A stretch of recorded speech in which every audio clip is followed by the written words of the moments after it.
There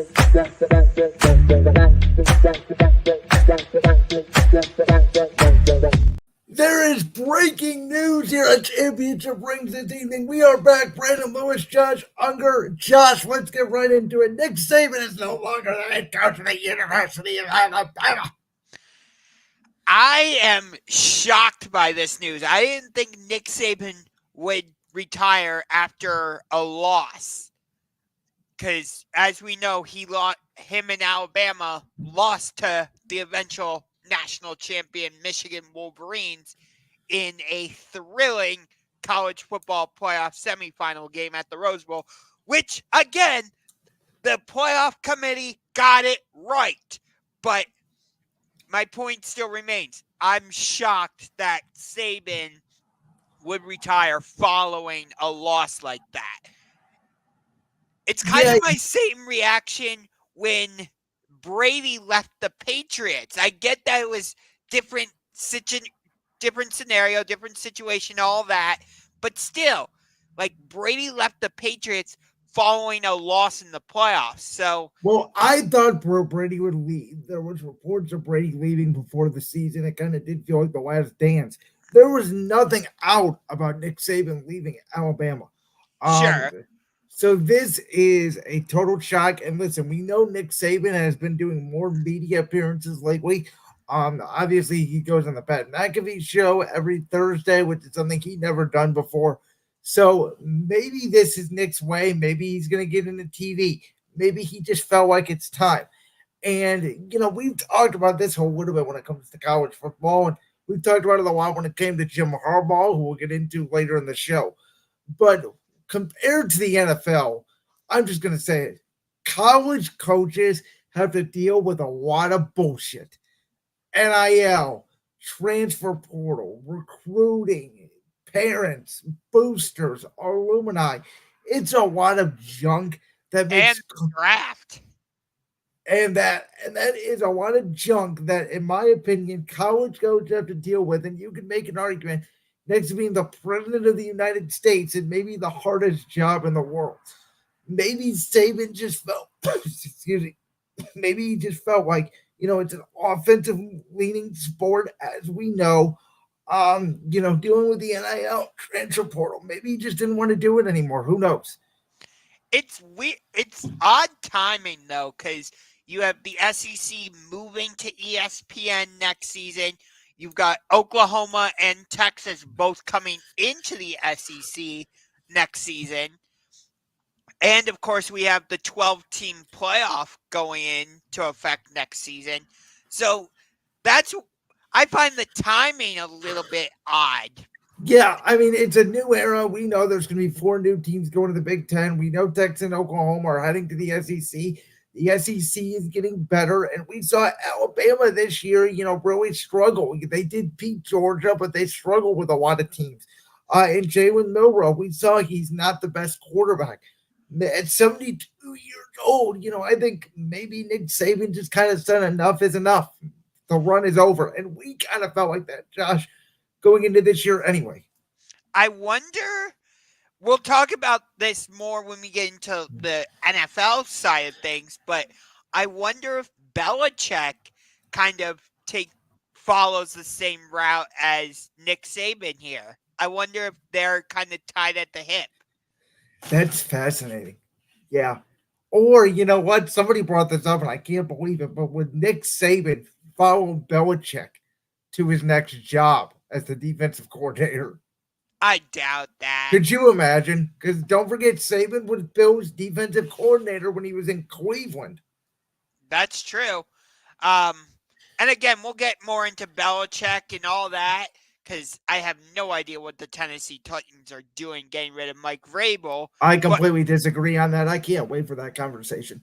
But anyway, getting back to Nick Saban, I mean, I feel like you could honestly make an argument that even though he's been in college where he's had all his success, I feel like you can make a strong argument he's a better coach than Belichick. What do you think?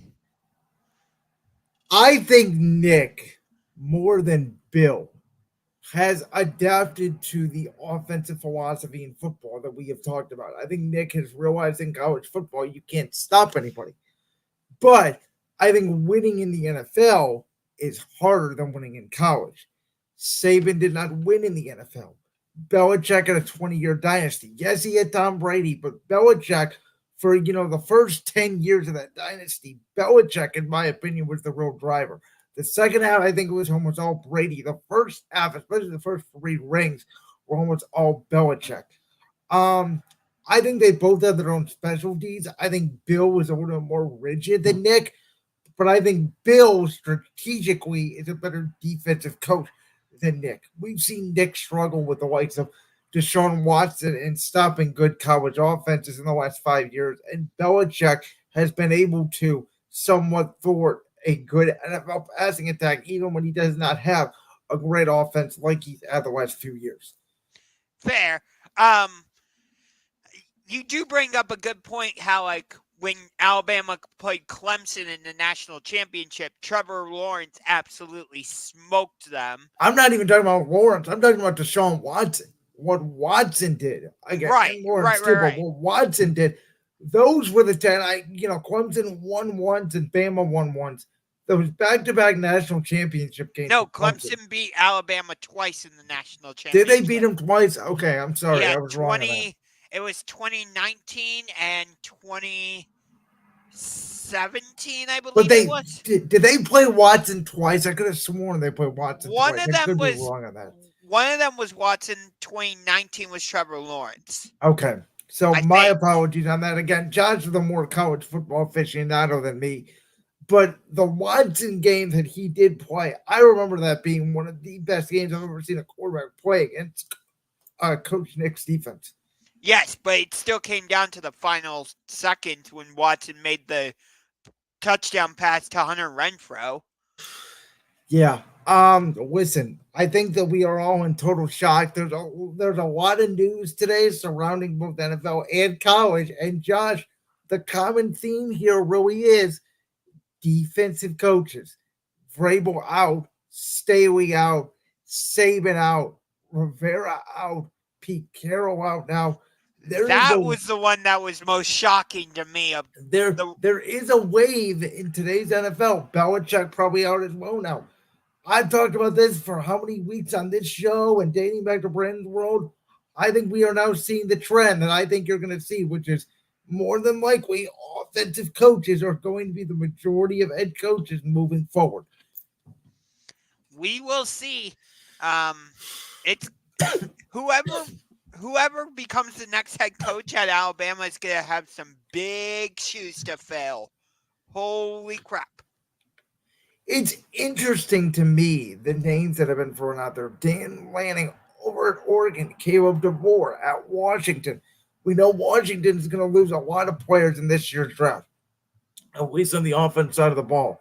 Dabo Sweeney at Clemson. Baylor's always going to get good recruits. They're Alabama. Mike Norvell, James Franklin over at Penn State. That's an odd one to me because James Franklin, when he has gone against Ohio State and Michigan, he has not won.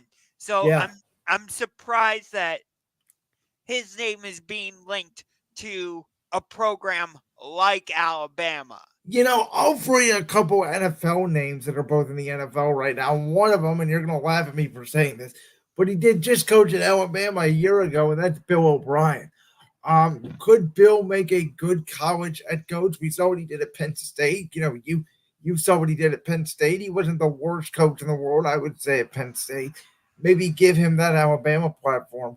The other one would be Brian Daboll with the Giants. Daboll decides that they're a mess at quarterback. He can't fix it. Doesn't sound likely. But could Daboll make that jump from the NFL back to college? That would be an interesting move. I don't see that happening, though. Man, fascinating stuff. All right, so with Nick, let's get into the NFL coaching carousel. We've talked about this now over the course of the Nick Saban segment, but there were a lot of coach firings. I think none bigger surprise. We'll start with the one that came out today, Pete Carroll. You were shocked by it. I was shocked by it. With this is my take on it. Seattle, the last few years, and you talked about this, Josh, going into the season. We like their roster. We love DK Metcalf, a receiver, Tyler Lockett, Jackson Smith, and Jigba, two great corners on the outside. But Kenneth Walker at running Kenneth back. Walker, running back. I think Seattle underachieved this year, and part of that was because Geno Smith wasn't as good as he was a year ago. I But mean, I you think remember how much I was hyping up the Seahawks and making. you thought that they were at least what, the fourth best team in the NFC, if not Yes. third. Yes. So yeah, I mean, I think Pete is a great coach, and a lot of these defensive coaches, I think, are more rah-rah guys that are more building the culture. And I think you can win with a defensive coach if you have a superstar quarterback, aka Josh Allen in Buffalo, what Belichick did with Brady in New England. CJ But Stroud in Houston. CJ Stroud in Houston, yes. But um excuse me, Seattle does not have that. And, I think Seattle has to make a big move here. There's reports out there that basically that Dan Quinn is going to get this job, which to me is a lateral move by Seattle. I don't get it. I think they need to go younger. Shane Waldron was on the staff, has a good offensive mind for the McVay tree. Could have thought about promoting him. But I think at the end of the day here, Seattle needs to go out. They need to get a better offensive minded coach and go get themselves a franchise quarterback. This kind of ties back into our previous segment about Nick Saban. You would think if Seattle's going to fire Pete Carroll, which it certainly sounds like that's what happened, you would think they would have some sort of succession plan in place. Much like what I'm saying about Nick Saban retiring. Like, you would think he would have informed, the people at Alabama already, so they would have time to create a succession plan, of some sort. So I wouldn't be surprised if Seattle moves quickly and hires a new head coach in the next week or so. See, in the NFL, I think all of these teams right now are doing their evaluation processes. And I think when the news that Vrabel came out, I don't think Seattle wanted to sort of upstage Tennessee. But I think it was time. I was saying it. Pete Carroll, I love him. He's a great rah-rah guy, but it just sort of felt like Seattle needs to change into more of an offensive identity culture. And will they do that? Who knows? But it just felt like time for Pete Carroll. And we are going to talk about the Chargers job. Because if you don't land Jim Harbaugh, who we'll get into later in the show, you have Bill Belichick, you have Mike Vrabel, you have Pete Carroll, all defensive coaches. And we've been saying, listen, the Chargers, they had a defensive coach, Brandon Staley. He was a disaster. But Brandon Staley was not ready to be a head coach. Mike Vrabel, proven head coach. Pete Carroll, proven head coach. Bill Belichick, proven head coach. Those are three major options for the Los Angeles Chargers if they want to go that route. If you don't land who we all presume is the number one coaching candidate on the market. Yeah. I mean, Tennessee, that move made no sense to me. Like, okay, so let me push back on that. I'm the only person in the world that's going to push back on it. But I will say this. Name me the last time the Tennessee Titans were actually good. Like 3 years ago? Okay, so they had losing seasons the last 2 years. So what? They are boring inept offensively. They're too built into the running game and defensive culture. They have not drafted a quarterback. They drafted two of them that are both busts. And Vrabel, as good of a coach as he is, he really rode the way. That was sort of a special team. Ryan Tannehill played good for like 8 games, and they got to the AFC Championship game against Kansas City. They beat Baltimore that year. And Arthur Smith, he was their offensive coordinator. But Tennessee, they're not good. They don't have a lot of pieces. And again, to me, it was time for a reset. Rip the Band-Aid off. Go get yourself a franchise quarterback, get a guy that's aligned with the GM, and let Vrabel go in with a winning organization. I thought it made sense for both sides. I didn't. I thought it was a bad move. Name me the year that you have looked at the Tennessee Titans and said, "Oh, they're really well coached. That's a Super Bowl team." How about the year they got the number one They seed? were never they were never the number one seed. They got beat by Cincinnati. They weren't real Super Bowl contenders. You even said it yourself. They made it to the AFC Championship game. Everybody knew, but nobody thought they were going to beat Kansas City, Josh. But weren't they winning that game? What, 7-0? What they lose? 50-14? Tennessee kept it competitive for a while. They were winning at halftime. Hold on. I'm doing live research here. Let's see. So, AFC Championship. Okay. Kansas. No, not Here we that go. one. It's 35-24. Kansas City was up 21-17 at half. So it was only a 4-point game. There you go. But again, nobody really felt Tennessee was going to win that game. I don't know if you can say that, but Oh, so you really felt like that Derrick Henry was going to go in there and beat the Chiefs? Come on. hey, I'm not saying me, but what about all the Titans fans? Well, fans are fans. Fans stand for fanatic. You make fun of me every week because I say that my Eagles are going to win and then we end up getting killed by the Giants. Oh, That's the same philosophy. That's the same philosophy. Oh, don't worry. We're going to talk about your Eagles, and I can't wait. All right, so let's move then to the NFC East. Ron Rivera, we all knew he was getting fired. I'll tell you what, I think the next head coach of the Washington Commanders, and this scares me to death as an Eagles fan because the Commanders have been bad my whole life. I think the Washington Commanders' new head coach will be a guy who just 48 hours ago hosted the national championship trophy. Jim Harbaugh will be the Washington Commanders head coach. It's right down the road from John Harbaugh in Baltimore. You get the number 2 pick in the draft, and who knows what the hell Chicago's doing. You may be able to trade up to number 1 and get Caleb Williams. No, I don't think Jim Harbaugh is going to Washington. But fresh start, huge cap space. You have the receiver in Terry McLaurin. You have a great defensive line. You have a good running back. All the pieces are in place with Washington except the quarterback. do you really think Jim Harbaugh wants to go to a shithole like FedEx Field? See, that's the difference. This is a completely new Commanders team. New ownership, led, by the way, on this coaching search. It's Bob Myers, the former Golden State Warriors executive. With the Commanders, I think are going to take their time. I think they want to make a big splash.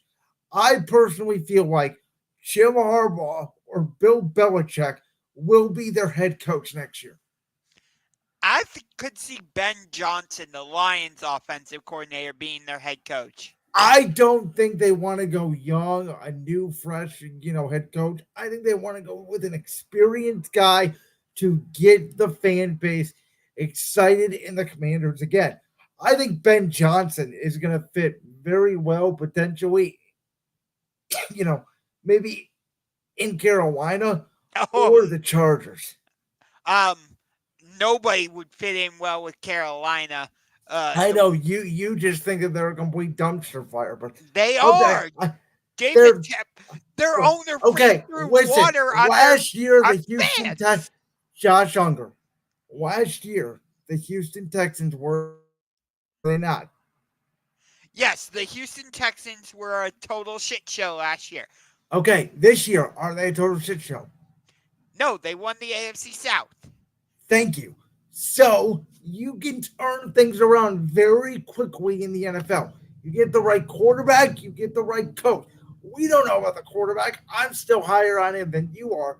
Nope. I think you get the right coach, gets Bryce Young's skill set. Atlanta's a mess. The Saints are a freaking mess. What the hell are the Saints doing? I think Carolina can turn this thing around pretty quickly. I don't. No way. Listen, last year we were saying Indianapolis was the mess. Did Shane Steichen not turn that team around? I know they didn't win to make the playoffs. They're in the right direction. They were a circus last year. They hired Jim Irsay, or not Jim Irsay, Jeff Saturday as their head coach. Okay.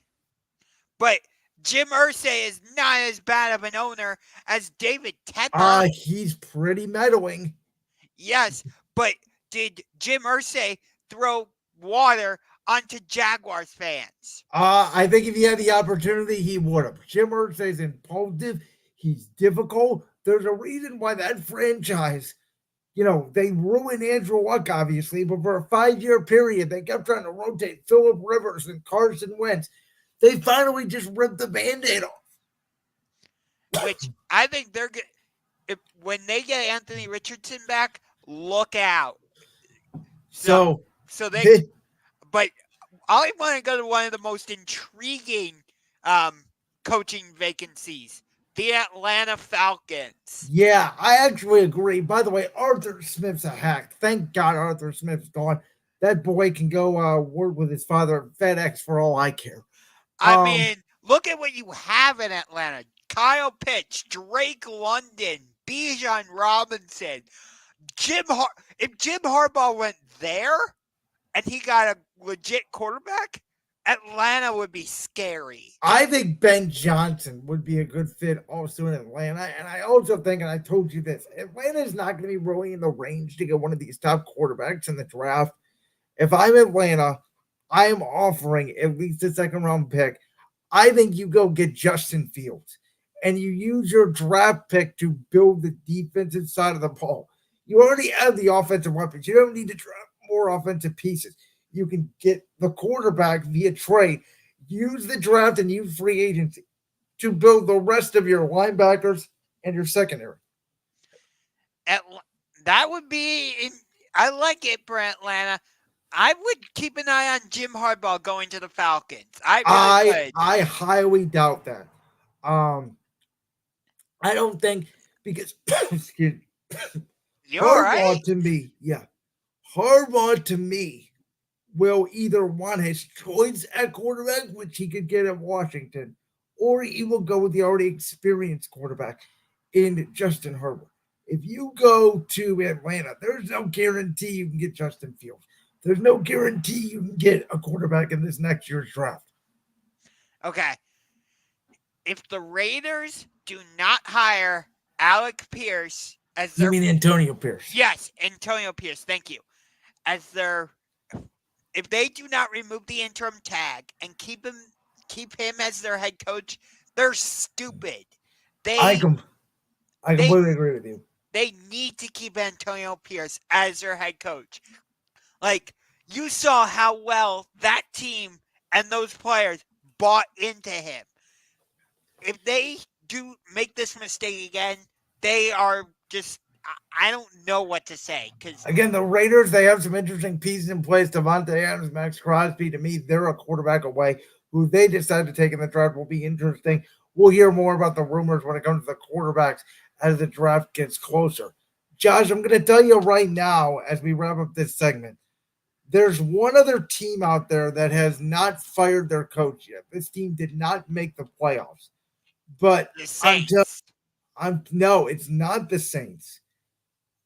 I'm telling you, I know it would have been from this organization. I've read sources. I've read reports. Don't be surprised if Jacksonville makes a move. You think they would give up on Doug Peterson that quickly?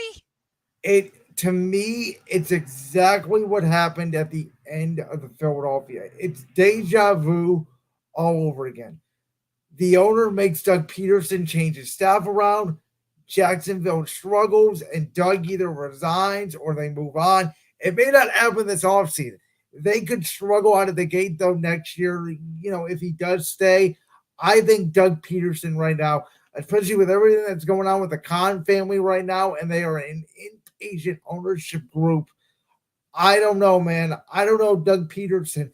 With all these head coaching options on the market, does Jacksonville go out and make a move? I really think it's possible. I would keep an eye, even though they made the playoffs, and even though he hasn't had a losing season for like 17 years or whatever it is, I would keep an eye on Pittsburgh. I think that will be Mike Tomlin's decision. Now, Tomlin may decide if the again, to me, it all comes down to the Chargers' job. This is the best job in the NFL in maybe a decade. Star quarterback, star receivers, star running back, good offensive line, great foundational piece on defense. You need to draft the right tackle. You need to get a center, and you probably need another corner. Like, they are ready to win right now. See, here's the problem with the Chargers is your secondary in LA to the Rams. They're basically like the NFL equivalent of the Clippers. But if you win in LA, especially, you have all these stars, right? Herbert's one of the stars in LA with so many other ball clubs. So, right. But this is why I think the Chargers should have stayed in San Diego. So fuck you, Spanos. well, that was strong. Okay, let's move on because it is time to preview the AFC wildcard round. The first game is between Josh's Cleveland Browns, my hometown Cleveland Browns, represented by Joe Flacco. Browns are their fourth quarterback starting this year, January, Joe Flacco, against Josh's favorite rookie quarterback out of this class, the man that did win the AFC South Division. I give it to Josh. He was correct on that when he predicted it about 6 weeks ago. Thank you very much. I told you.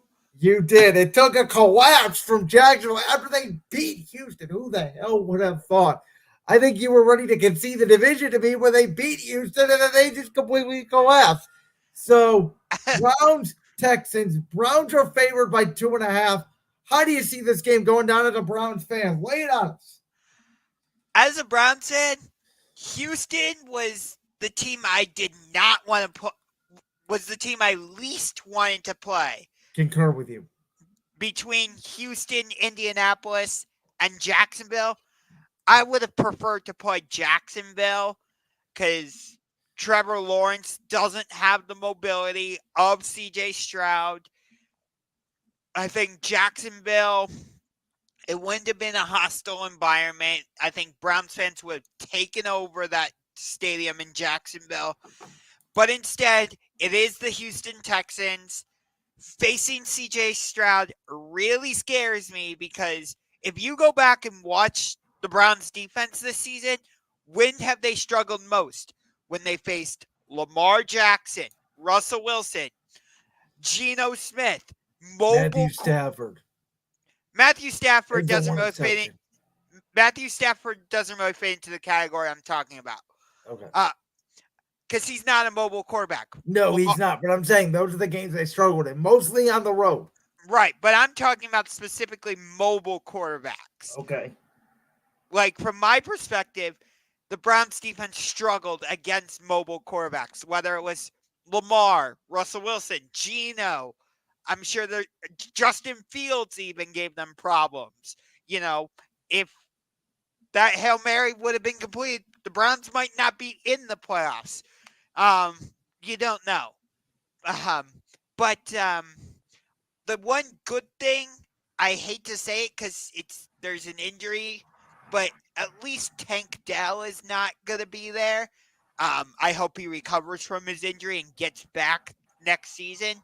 But still, that's a big piece of the Texans offense that is not going to be there.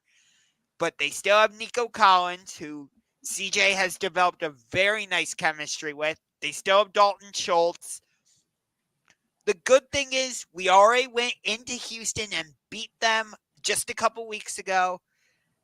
But CJ Stroud was not playing in that game. He was out due to concussion protocol. So I think it's correct that the Browns should be favored. But this game really scares me because of CJ. Yeah, I think the Browns record-wise, and I think 2.5 is about right. I think the Browns do cover. I think it's by half a point. They probably win by like 20-17. I think it's going to be a little bit lower scoring than the game a couple weeks ago. You mentioned, and you talked about it already, that CJ Stroud did not play in that game. I do think Houston has a better success than Case Keenum did vertically attacking, but the Browns have the secondary and they have the defensive line to match up with the Texans. Myles Garrett is going to have a big game. They're going to have to get pressure on Stroud because if you can get pressure on him, he becomes a different quarterback. I think if Houston gets a lead early, I'll say this: the Browns are in trouble. And as great as Joe Flacco has played this year, and we've talked about I would even say 4 to 5 times a game, Flacco throws an interceptable ball. It's not like he's been perfect dialing it up. Flacco has made a lot of mistakes. He's turned the ball over. He's going to have to play completely free football. Amari Cooper had a huge game on that game in Christmas Eve. I think Houston will have a better plan for him this game. I could see this being more of a David Njoku type game, who's had a big Pro Bowl season for the Browns. I think the Browns win. I think it's less scoring than what it was, though, on Christmas Eve. Yeah, I don't know how much stock you, no pun intended, but I don't know how much stock you can take from that game on Christmas Eve, considering, again, CJ Stroud was not there, so this is a different Texans team that we're going to be seeing on Saturday. Here's the thing, though. Houston tried playing the two safety look, and that didn't work against Amari Cooper. They tried other defensive alignments in that game to combat Amari Cooper, and that didn't work. I get that DeMeco Ryans comes from the 49ers. He was their defensive coordinator, so I'm not taking anything away from him because look at what he's done for the Houston Texans. I wouldn't be surprised if he ends up winning Coach of the Year. Oh, no. We got to stop that debate. Stefanski's the Coach of the Year. I get it. They won the AFC South. They went from 3 to 10 wins. But I'm sorry. What was more impressive? I thought Houston was going to be a good team this year against 7-8 wins. So maybe I was the only person that thought that. Maybe it's why it's a little less impressive to me. But starting 5 quarterbacks, and I'll count Jeff Driscoll, even though it was a meaningless game against Cincinnati, in the equation, and winning 11 games this year. By the way, he won a game where his quarterback had a broken shoulder in Baltimore when they were down by 14 in the fourth quarter. Kevin Stefanski's job was on the line this year with the Browns. And the Browns, believe it or not, were tied with Buffalo for the second best record in the AFC. That is true. This is going to be a fascinating game. I'll tell you what else is going to be a fascinating game, Josh. You called the Miami Dolphins frauds. I thought I had you there for about 3.5 quarters, and then a punt return happened, and the Dolphins melted down in the second half. Congratulations to Josh Allen and the Bills. We'll get to them in a second. But now this is a rematch. Germany, week 9, when Miami did shut out Kansas City in the second half, but a lot of the defense starters for Miami are now no longer there. I think with this game being in 0 degree, it's going to feel like negative 20 outside in Kansas City. That's big advantage Chiefs. But we've talked about this all year long with Kansas City. What do they not have this year? Wide receivers. Well, I was just going to say in general, an explosive passing game. They cannot get deep shots down the field. They're going to have to rely a lot on Isaiah Pacheco. I think this is more lower scoring than people think. The line is Kansas City -4, and I think it's about that. I think it's very similar to what we got in the first game. Chiefs 21, Dolphins 17, 16-ish, somewhere around there. First of all, I hate that this game is exclusively streaming on Peacock. Get rid of that shit. Well, Josh, again, here we go. This is where I agree with you, but it's no point in talking about it because you're going to do it. Because not only will there be an NFL game streaming on Peacock now, because that's where the money will be, but I suspect in the next year or two, you will have an NFL game that will be streaming exclusively on Paramount Plus. You will have an NFL playoff game streaming exclusively on Amazon Prime. It's just the way of the world. We're going to have to adapt to it. Continue. Um, it's unfortunate that this game is exclusively streaming on Peacock because you left this part out of the equation or of the story. Tyreek Hill is making his return to Arrowhead Stadium. This is his. Yeah, I don't think that's as big of a deal as people think. It's not Are, like it's a quarterback. It's a wide receiver. so what? You know the impact he had in Kansas City. Okay, but can I say this? Maybe Tyreek Hill is the exception, and if you want to say that, you got me. But how many wide receivers are worth more than a couple points in the NFL? To me, none. Okay? Again, I'm going to just straight up say it. Tyreek is the exception. How many times did we see Mahomes just go, Tyreek is down there somewhere, bang? I mean, Well, and the Chiefs won the Super Bowl without him last year. And by the way, the Dolphins clamored the Jets without him this year. So okay, but still, uh, I will say the Chiefs got very lucky in their Super Bowl run last year. They got lucky breaks from the refs in the AFC. they absolutely did. But you need breaks to win championships. Every championship team, the winner of this year's Super Bowl, which I hope will obviously be my team. You don't think it's going to be? We're going to get into it. No Every way. every team will have a break somewhere in there, whether it's the quarterback they play or whatever. You look at most of these runs. Look at the run Cincinnati went on. With Burrow, they got to play the Raiders with Rich Bisaccia. They got to play Ryan Tannehill and the Tennessee Titans that we just got done discussing. That's a break when you look at the other playoff teams historically. Okay, let's get to this last game. Oh, this is a crap show. Yeah. Pittsburgh. Listen, the Steelers are starting Mason Rudolph. Rudolph, the red-nosed reindeer at quarterback. I'll say this. That TJ Watt injury, which I don't know why he was playing in the game. Baltimore rested all their starters. The Steelers did not need him to beat Baltimore. I thought that was a wrong decision on Pittsburgh's part. But the TJ Watt injury pretty much renders this game null and void. Because if the Steelers had TJ Watt, I could see them getting a couple turnovers, a couple sacks, defensive stop. They make it somewhat of a close game. Now, Gabe Davis sounds like he's not going to play for Buffalo, though we'll see. He makes big impacts in playoff games, though not as much as Joe Brady has taken over as OC. I think Buffalo blows them out, is my guess, by about 17. I think they do cover the 10-point spread, probably about 34-10. Here's something crazy. It's highly unlikely to happen, but if the Browns beat the Texans, the Steelers beat the Bills, and the Dolphins beat the Chiefs, then Browns would host Miami. Yes. But the likelihood of all of that happening, I'm going to say slim to none. Yeah, I mean, I think Miami. I will say this: I think Miami. I know you think they're frauds and all that. I get it. I think they have a slight chance to upset Kansas City. I would love that. If they can get explosive play here or there from Tyreek, if they can use Devon Achane, they were confusing Buffalo all throughout the first half, and they just went away from it in the second half.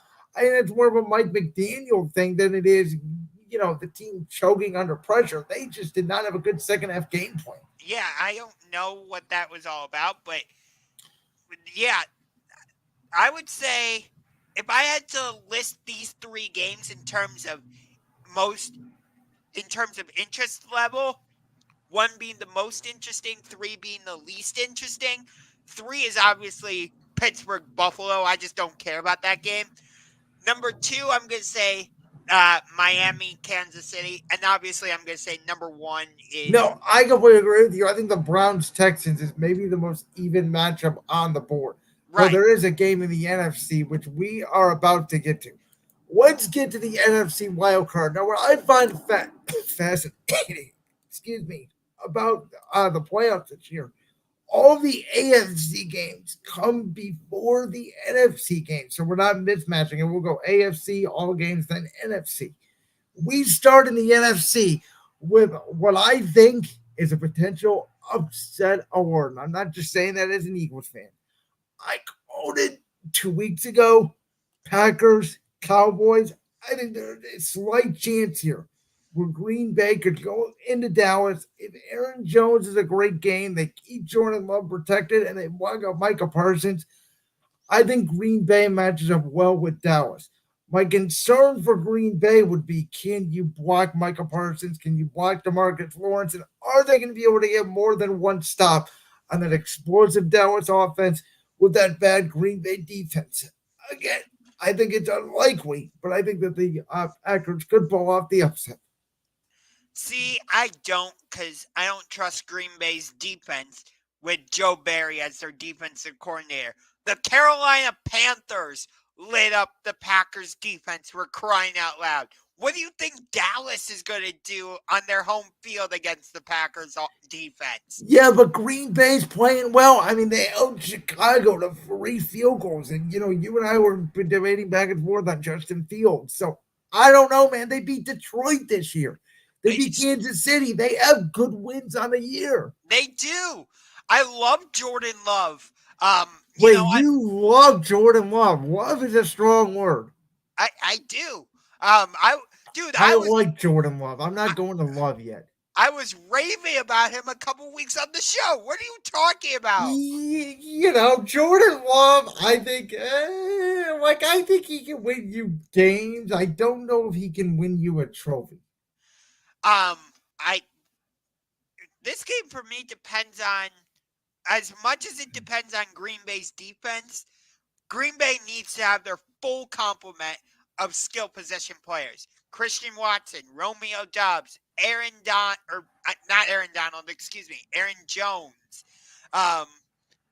If Green Bay does not have one of those players, they're not winning this game. So Dallas is 7.5-point favorites. I see this game going one way or another. I see Dallas either completely steamboat racing Green Bay, or I think it's very close. It comes down to the last possession. I lean towards the latter. I think I did Green Bay with the points, so this is my stay away game for the week. Okay. But now I want to get to the most fascinating game of the entire wild card round. This is my upset of the week. I love this matchup. The storylines, the matchups. Oh, it's so good.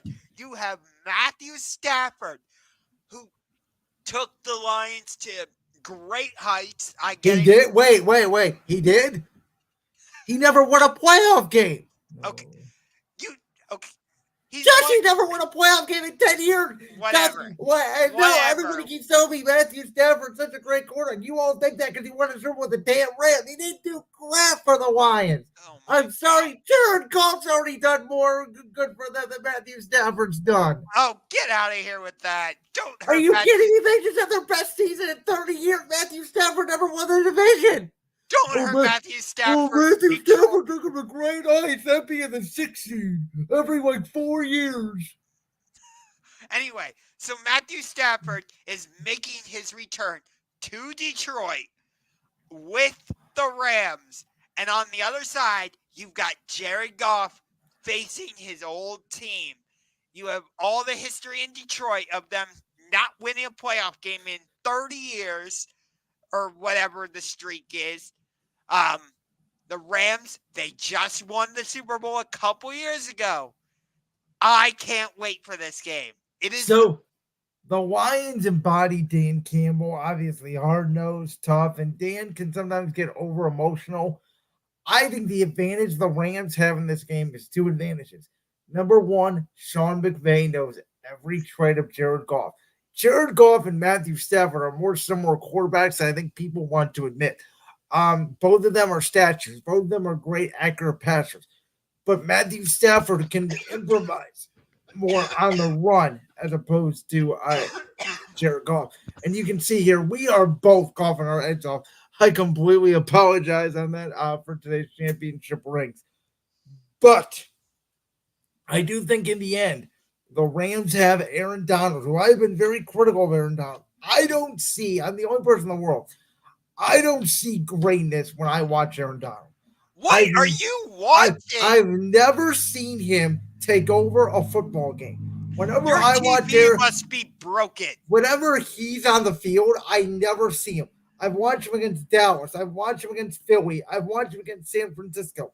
In those big games, Aaron Donald never showed up. He made the play in the Super Bowl, and it was the first time I said I saw Aaron Donald appear on film. It's the same thing I've been saying about Myles Garrett for Cleveland in years, and Garrett finally showed up this year. I think Aaron Wow. Donald has one of his best games, and I mean games of his career, because I just don't see it. I don't see how this guy's a first ballot Hall of Famer. I Oh, just he don't see. easily is. Are I you don't kidding see me? the impact. I don't see week to week impact from Aaron Donald that I see from the great defensive players like your Reggie White, your Lawrence Taylors, your Michael Strahans, your Micah Parsons. Oh, I your don't see TV that is from Aaron Donald. completely broken then, or you have it on a different channel. I just don't see it. Every time, he hasn't had a sack in 7 games against the Eagles. I don't think he sacked the Cowboys either. What does he do well in big games? Are, are you serious? I'm dead serious. Tell me. Oh, Does he get you after the really quarterback? are Because I think he's just standing there. Because I don't see Aaron Donald make any plays. You really are watching a different game. It's No, hilarious. I must be, because I see the Rams losing a lot besides one lucky year with the luckiest quarterback ever in Matthew Stafford, because the Tampa Bay Buccaneers decided to blow a coverage, and then in the Super Bowl they got a phantom illegal contact call, and now everybody loves Matthew Stafford. I've never been the biggest Matthew Stafford fan. I'm more of a Jared Goff fan than a Matthew Stafford fan. May we all forget that Josh Ungar predicted that Jared Goff would not be the starting quarterback at the end of this year for the Detroit Lions. But here we are, the Hey, Detroit we Lions. can't be right all the time now, can we? You're right, we can't be, but I'll be right when the Rams still win and Aaron Donald has maybe 1 sack in the game. Oh, I'm predicting the Rams to win this game also. I think Stafford rips the heart out of Lions fans. And I'll tell you what, it's not going to be Cooper Kupp that catches the game-winning touchdown. It's going to be Puka Nacua. Interesting. All right, let's get to the Monday night matchup. How about them Eagles? In a driving rainstorm, we head to Tampa Bay. And this is where everybody's counting out the Eagles. Nick Saban. Fly, Eagles, fly, right? Fly, Eagles, fly, right? Right? Your offense is this juggernaut. Your defense is great. You barely beat the Giants a couple weeks ago on Christmas. You got stomped by the 49ers. You got stomped by the Cowboys. You lost to the Seahawks. You got whooped by the Giants this past week. What happened, buddy? You were 10-1. All it takes is one game to get back on track.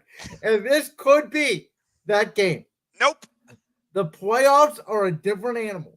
We went down to Tampa this year in week 3. We dominated the Tampa Bay Buccaneers. We took their will. We had the ball for the last 9 minutes of the game. And we have Jason Kelce. We have Lane Johnson. We have Brandon Graham. We have. Are you going to have A.J. Brown? We are going to have A.J. Brown. Yes, we are. He's going to play. I almost put money on it. We're going to have DeAndre Swift. We're going to have Jalen Hurts. We're going to have Devontae Smith. All it takes is one game to get right. I think that this Eagles team comes in. It's the same team now. Everybody's saying they don't have a chance. Yada, yada, yada. I'm telling you right now, don't doubt this Eagles team.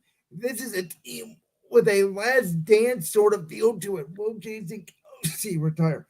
Will Wayne Johnson retire? Will Brandon Graham be back? Will Fletcher Cox not be back? Will Nick Sirianni be back next season? Nick Sirianni should be back, win or lose. I'm not putting the blame completely on Sirianni. The defense is a mess. I've admitted it. Now, I thought the move to go with Matt Patricia, I didn't understand that move at all. That was a dumb move. Your offense is a mess also. You can't deny that. No, you know what? I can't deny it a little bit, because I told you, it's not that they don't move the ball. It's the turnovers. You know what got that game out of hand against the Giants? Eagles were moving. They were down three. Excuse me. They were down 3-0 to the Giants, and AJ Brown catches a slant, and then he fumbles and gets hurt. I mean, that's the type of stuff that's been happening to this team all year long. They start to move the ball, bam, fumble. Start to move the ball, tip ball, interception. So if you can clean the turnovers up, and the players have said this, that when they watch film, it's not the play calling, it's the execution of the plays. Well, I haven't seen the adjustments then. You're right, you haven't seen the adjustments because they haven't come yet. But I believe. How long do we have to wait for the adjustments to come, though? Well, you're not going to have to wait long because we're going to find out in 5 days. MLK Day, Monday Night Football, ABC. Philly goes down to Tampa where they will play their record-setting 5th Monday Night Football game this year. That's out of this world. Who would have thought you would play 5 Monday night games in 1 year? I think Jalen Hurts has a winner's mentality. Now, Jalen Hurts, I don't believe this, that, he's hurt and all that. Maybe I'll be wrong. Maybe he has off-season surgery at some point. I don't know. I think Jalen is a winner. Again, I think this team just has veteran leadership. And Chad Ochocinco this week came out and said Philly's just playing possum and they're going to bury people in the postseason.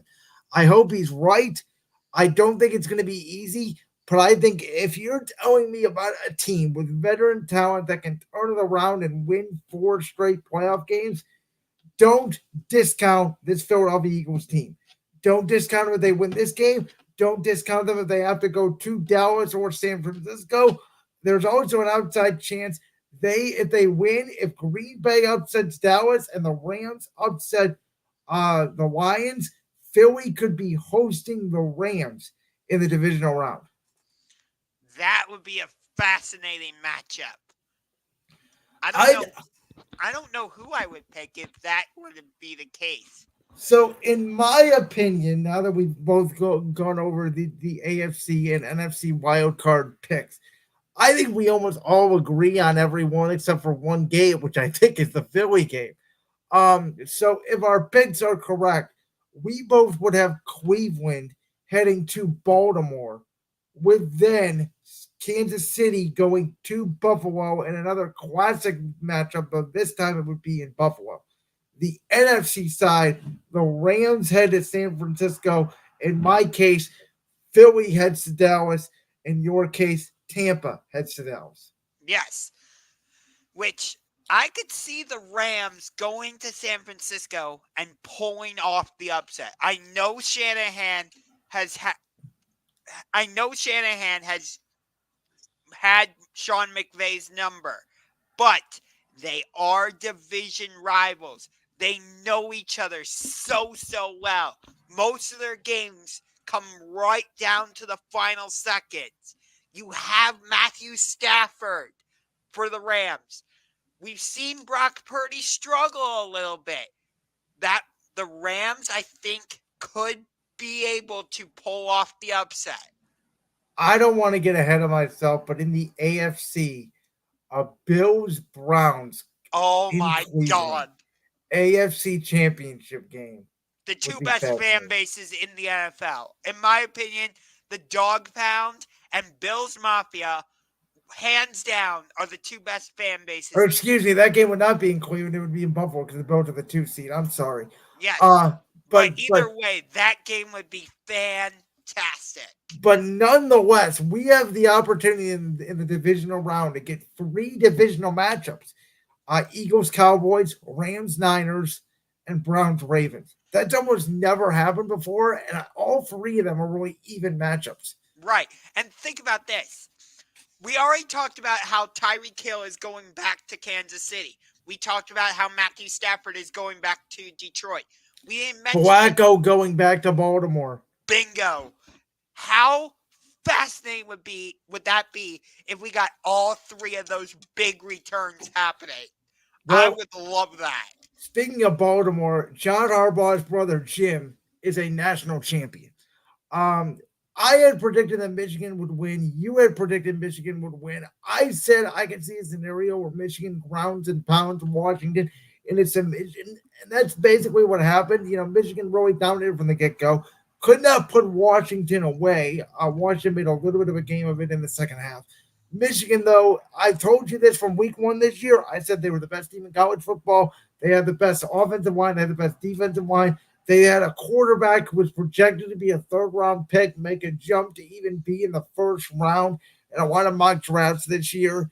And with all the controversy and all the scandal that Jim Harbaugh went through, this Michigan team, to me, Josh, I said this yesterday on Brandon's World, it sort of, to me, felt like a team of destiny. I don't know about a team of destiny, though I get what you're saying. But, yeah, this game was fascinating to me because it just never felt like Washington got on track offensively. There were definitely some key missed plays by Washington. Like you had that fourth down play where there was the blown coverage, and if Penix just hits Rome Odunze in stride, that's a walk-in touchdown. Yeah, Penix wasn't ready to throw on that. I think he was surprised by the busted coverage. So again, it's on Penix, so it's completely understandable. I'm not going to knock Michael Penix. I know a lot of people, see this and think Michael Penix isn't going to work in the NFL or whatnot. I don't feel that way at all. This is why I do think that Jim Harbaugh, though, is going to leave Michigan because a lot of this Michigan talent is leaving. He basically has to start over. I think same reason why Kalen DeVore is linked to the Alabama job because a lot of the Washington kids are leaving, specifically Penix, who he's been with for so long. Because I believe he recruited them before he got to Washington. Well, so there's all of that going on. Listen, again, I don't care about the cheating scandal. I've said my piece on that for weeks. I don't care. Ohio State fans, you can cry all you want. Michigan was the best team in college football this year. They absolutely deserve to win this national championship. Congratulations to Jim. Congratulations to Michigan. And I'm very fascinated to see what comes next for both of these programs and for the head coach right now in Michigan, who, in my opinion, is headed to the National Football League. Think about this for a minute. Jim Harbaugh just won the national championship. Now John Harbaugh has an opportunity to go win the Super Bowl. That is a fascinating storyline to me. They're both on record, too, that when they played each other in that Super Bowl 47 where the lights went off and all that happened, they did not like it. They have a very brotherly bond. They did not like competing against each other. So, yeah, it'll be very fascinating, though, obviously, as a Browns fan, for your sake. Obviously, we hope that's not the case. Correct. Because the Baltimore Ravens are the team I dislike the most in the AFC North over Pittsburgh and Cincinnati, but we can save that for another day. In terms of Michigan, though, yeah, I don't want to say whether this. Right now I'm going to say no. This national championship is not tainted, or I'm saying it's not. I know, but I think the topic's up for BS. It should not be tainted. All I'm going to say. I know. I'm not comparing it to the Houston Astros. I'm not. I'm just saying. All I'm going to say is we just don't have all the facts and information right now. So as of right now, I feel like I have to say that it's not tainted because I just don't know everything and who said what or who didn't say anything, or we don't have, not all the dots are connected yet. Everybody cheats in college football, just like everybody cheats in baseball. And if they did cheat and they did find evidence, Harbaugh would have been suspended more. I think the whole thing's BS. Somebody in there hates Michigan. I would actually love it because I know Kevin Warren, who has a beef for some reason with Harbaugh, the former president of the Big Ten. Wouldn't it be funny if Harbaugh went to a team like, I don't know, for some reason, the Vikings, if they were to fire Kevin O'Connell and just stick it to Kevin Warren because of the Bears? Yeah. I don't know. But that'll do it. That'll wrap things up for this episode of Championship Rings. Again, I personally apologize. I'm still getting through. You guys have heard Brandon's World lately. I'm still getting through that tickle in my throat. I've been able to do shows, just taking it slow here and there. It's been a brutal, not cold winter wise here, but just a brutal, I don't know. It's not really a flu sickness. It's just, I don't know. Yeah, I'm not sure what it is, but yeah, we got NFL playoffs going on this weekend. We've got some big NBA games coming up in the next couple weeks, so we'll definitely dive into those. Yeah, we will. We only have about a couple more weeks of talking real football. And then obviously we'll get into all off-season topics, but we will switch. What I anticipate doing is switching to a more NBA heavy show. And I think you probably anticipate that as well once we get into February and March. Yeah, I would say so because that's when like playoff discussion really heats up and stuff. By the way, Absolutely. quick shout out to the Oklahoma City Thunder. I did not see this coming from the Thunder, so just want to give them big props.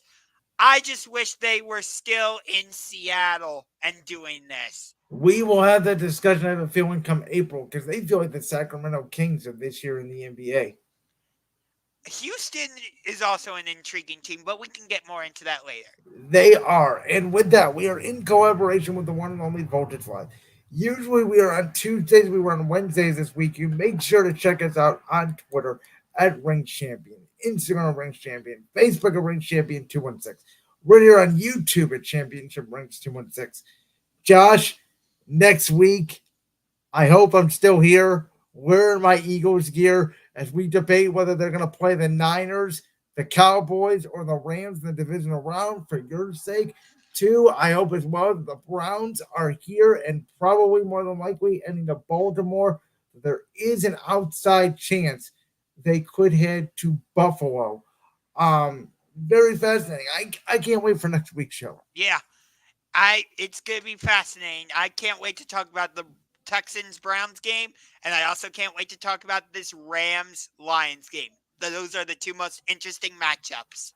And with that, we'll see you guys next Tuesday. We are in collaboration with the one and only Voltage Live. And peace.